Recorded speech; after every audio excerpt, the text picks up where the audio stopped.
I seem to have a disease that loves people quietly, and they call this love-to-death ratio. I can't help but compare myself with others, and when I look around at the party I attend, I start to compare my clothes with my clothes. Sat down and chatted for a few words, and began to think about how much others could earn in a year, which was like squatting in a scoring judge's mind. Whether I am satisfied with myself or not depends not on what I have done, but on the results of winning or losing compared to others. If you win, Shu may stretched his eyes and was complacent, and his voice could be louder. If you lose, you will have inexplicable inferiority, and you will become a shy boy in seconds, and your back will be a little hunchback. You feel really tired of living in the eyes of others.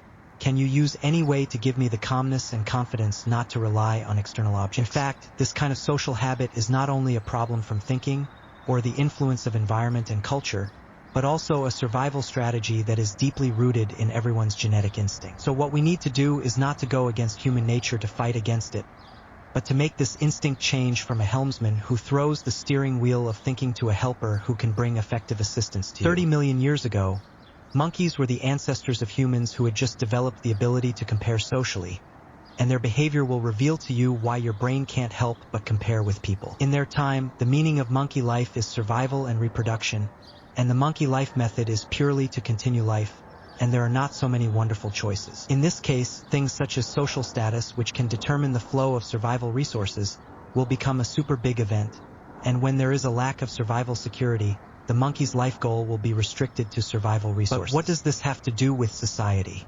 Because of the limitation of the capacity of the monkey brain, they can't understand the rules of the flow of social resources, and they don't know what kind of things to do can bring more value. And what about comparative instinct?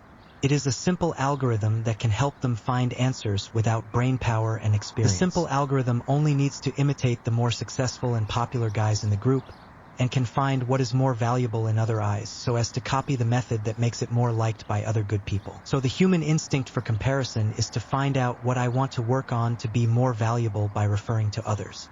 You say that the reference is the reference. Why do you have to compare the wins and losses? It also makes people feel inferior. Isn't this pure chaos? Because the inferiority complex after losing is your protection. When confronted with opponents who know at a glance that they can't do it, an automated activated inferiority complex will help you reposition your role to avoid unnecessary conflict and contention. But then again, aren't these instincts needed when the brain is under capacity? But why is it still so active in my heart now? Is it because my brain capacity is not enough? Although you have enough hardware in your brain, you still haven't found out who I want to be and what I want to work. When you don't have a stable measure of value of your own, then the comparative instinct will be activated, and you will go around to help you find out what people and things are valuable in the eyes of others. Therefore, if you stay with a businessman, you will feel inferior because of how much you are worth, and you will be cramped because of your academic qualifications, and you will not have your own weights and measures in your heart. So you will unconsciously take what others show as a measure of value, and everywhere it will become a competitive crisis that is worth guarding against and worthy of using inferiority complex to solve. The instinct of low self-esteem is to help me avoid ineffective competition, and I always create competition in my heart because I have not found my own measure of value. Tell you one of the easiest ways to establish, and that is to find your own identity. To put it simply, it is to figure out who you are, who you want to be, and this key trait that you need to have for the person you want to be, and that can become your value ranking. For example, if you want to become an excellent creator, the ability to continue learning, the ability to be creative, and the ability to express outrageously, they are the things that rank high in your inner value. And when you can make small achievements in these areas that you value, they can become the fulcrum of your value, and you no longer have to feel inferior to others because of their wealth, appearance, connections, etc. After understanding identity, we can also lead to our second point, which is to make the comparison instinct change from a bad thing to a good effective comparison. To borrow a philosophical aphorism from Charlie Munger, he said that you only need to do two things right in your life to achieve abundance.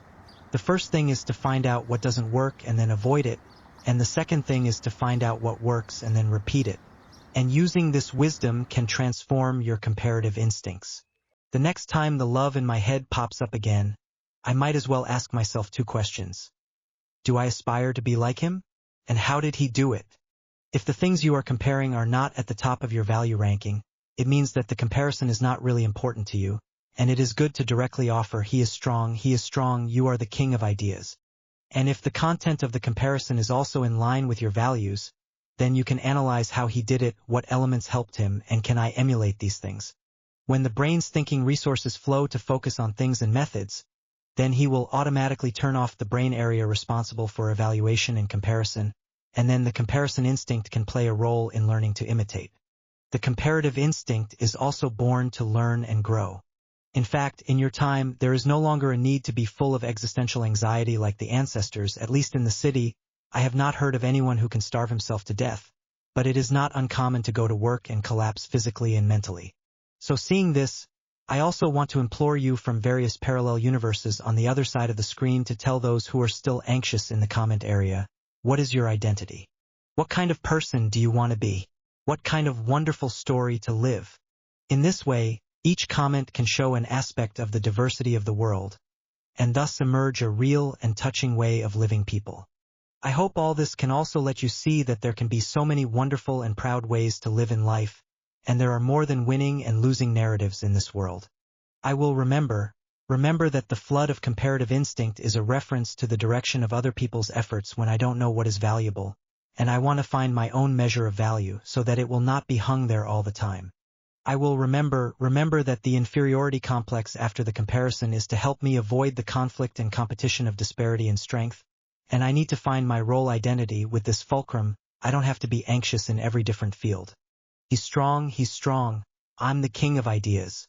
I will remember the next time I don't consciously compare myself, I can ask myself, do I yearn for him to be like that? And how did he do it?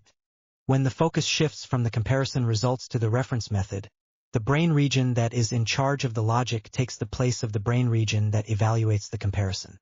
The instinct of low self-esteem is to help me avoid ineffective competition. Also, I will remember that there is so much diversity in life, and the hoarding of resources will definitely not be the ultimate meaning of my experience, but using them to become the person I want to be will have real value.